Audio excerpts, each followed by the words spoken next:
They're home again, these young Australians, home from war, and they march with honour through the streets of Sydney. They're from the 1st Battalion Royal Australian Regiment, and the units attached to it these last 12 months in South Vietnam.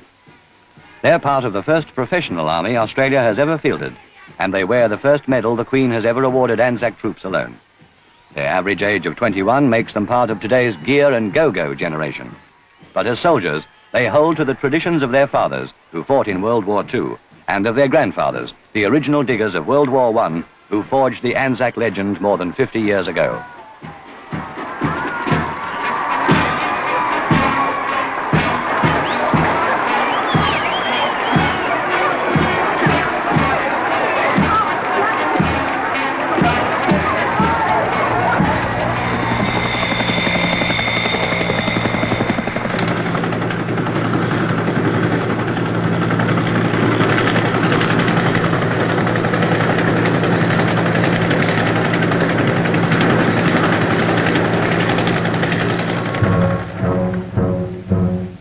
It is day 6 of a search and destroy mission in War Zone D, a Viet Cong stronghold 40 miles north of Saigon.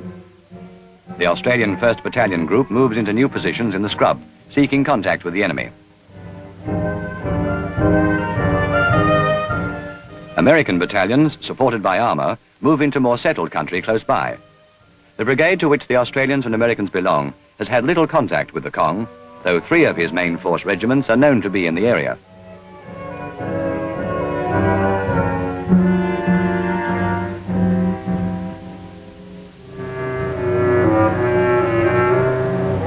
Casualties have been few, most caused by booby traps the Viet Cong leave behind.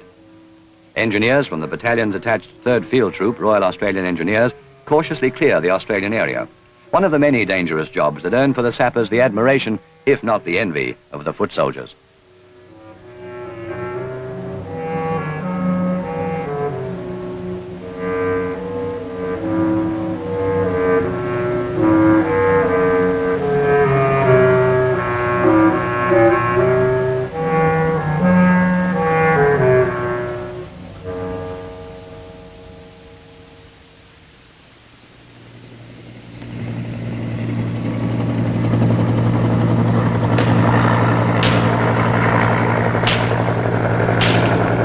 With the experience of more than 20 major operations behind them, and the world's most thorough jungle training before that, the troops quickly turned dense bush into a reasonably comfortable bivouac.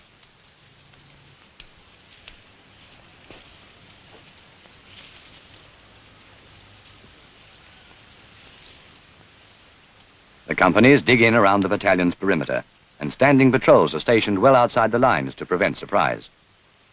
Then, as usual, there's nothing to do but sit and wait and endure the heat and think of home.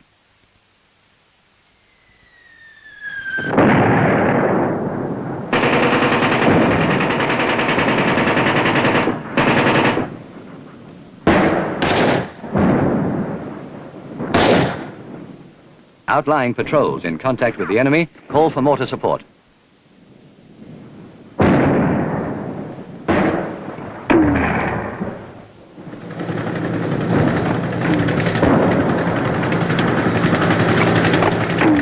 Brigade headquarters, the target of the main Viet Cong assault, immediately orders in artillery. The first guns are those of the Australian 105th Field Battery, Royal Australian Artillery. Covered by US Air Force jets, they're lifted in by Chinook helicopters of the brigade's Tactical Transport Company.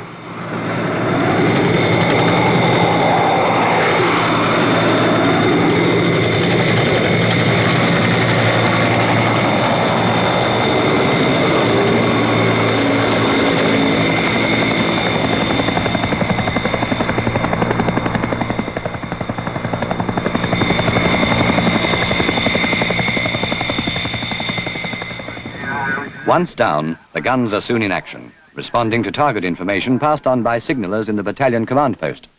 The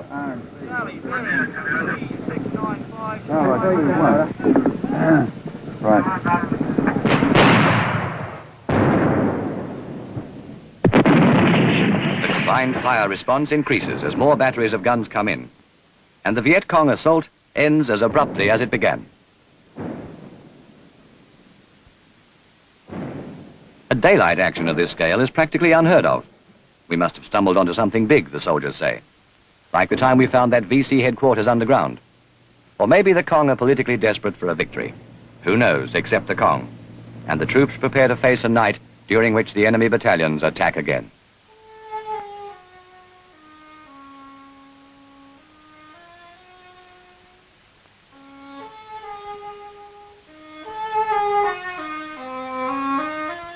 In the morning, the troops saddle up to face Day 7 in War Zone D.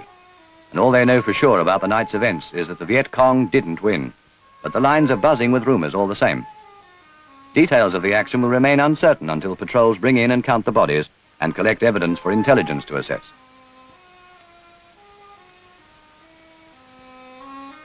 Most of the patrols go out on foot, but these men, as soon as they finish breakfast, will ride.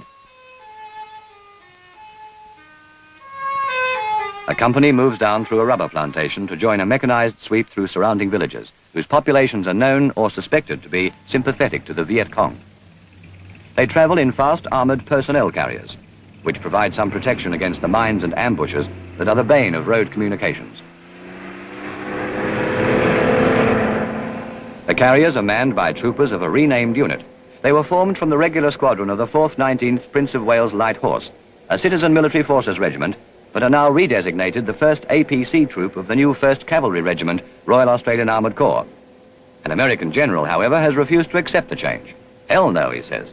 They lend tone to my outfit, and describes them in orders as King George III's White Horse.